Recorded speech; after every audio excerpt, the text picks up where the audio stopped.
கிழக்கு சட்டமன்ற தொகுதியில் தாவேக போட்டியா என்ற கேள்வி எழுந்த நிலையில் தற்போது தாவேக தரப்பில் விளக்கம் அளிக்கப்பட்டுள்ளது. தற்போது ஈரோடு கிழக்கில் போட்டியும் இல்லை, ஆதரவும் இல்லை என்று தாவேக தரப்பில் விளக்கம் அளிக்கப்பட்டுள்ளது. கூடுதல் விவரங்களோடு நமது செய்தியாளர் ஜெரி இணைகிறார். வணக்கம் ஜெரி, தற்போது தாவேக தரப்பில் தெரிவிக்கப்பட்டுள்ள விளக்கம் என்ன? மேலும் விவரம். வணக்கம்.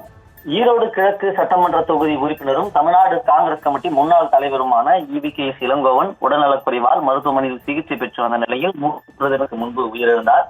சட்டமன்ற உறுப்பினர் உயிரிழந்தால் 6 மாதத்திற்குள் தேர்தல் நடத்துவது விதியாகும். ஆனால் இன்னும் 15 மாதங்கள் இருக்கக்கூடிய சூழல்ல தேர்தல் நடக்குமா, காலியான இடம் அறிவிக்கப்படுமா என்ற பல கேள்விகள் எழுந்த நிலையில் தற்பொழுது ஈரோடு சட்டமன்ற தொகுதி காலியான தொகுதியாக சூழலில் எந்தெந்த கட்சிகள் போட்டியிடும், எந்தெந்த கட்சிகள் இடைத்தேர்தலை புறக்கணிக்கும் என்ற விவாதம் எழ தொடங்கி இருக்கக்கூடிய சூழல்ல தற்போது புதிதாக கட்சி ஆரம்பித்திருக்கக்கூடிய தமிழக வெற்றி கழகம் இந்த இடைத்தேர்தலில் பங்கு பெறுமா அல்லது புறக்கணிக்குமா என்ற விவாதமும் எழ தொடங்கி இருக்கக்கூடிய சூழல்ல தற்பொழுது அக்கட்சி வட்டாரங்கள் 2026 தேர்தலே எங்களுடைய இலக்கு எனவும், தற்பொழுது இடைத்தேர்தல் அறிவிக்கப்பட்டால் ஈரோடு கிழக்கு தொகுதி சட்டமன்றத்தில் யாருக்கும் ஆதரவும் கிடையாது, போட்டியிட போவதும் இல்லை என்று கூறப்படுகிறது. இதற்கு முக்கிய காரணம் என்னன்னு அப்படி பார்த்தோம்னா, இன்னும் பொறுப்பாளர்கள் நியமிக்கப்படாமல் இருப்பதனாலும் அந்த கட்சியினுடைய உட்கட்டமைப்பு வலுப்படுத்தாமல் இருப்பதற்காகவும் 2026 இலக்காக வைத்து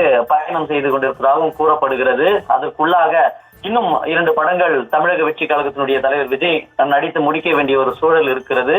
அதன் பிறகாக அவர் கட்சியினுடைய வேலைகளையும் பார்க்க வேண்டியதாக இருக்கிறது.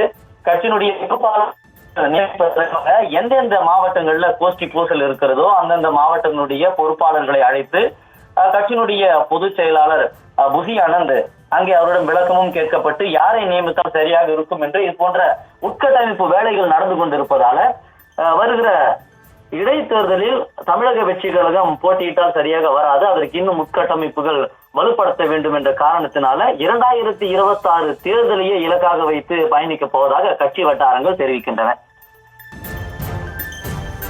விவரங்களுக்கு நன்றி ஜெரி.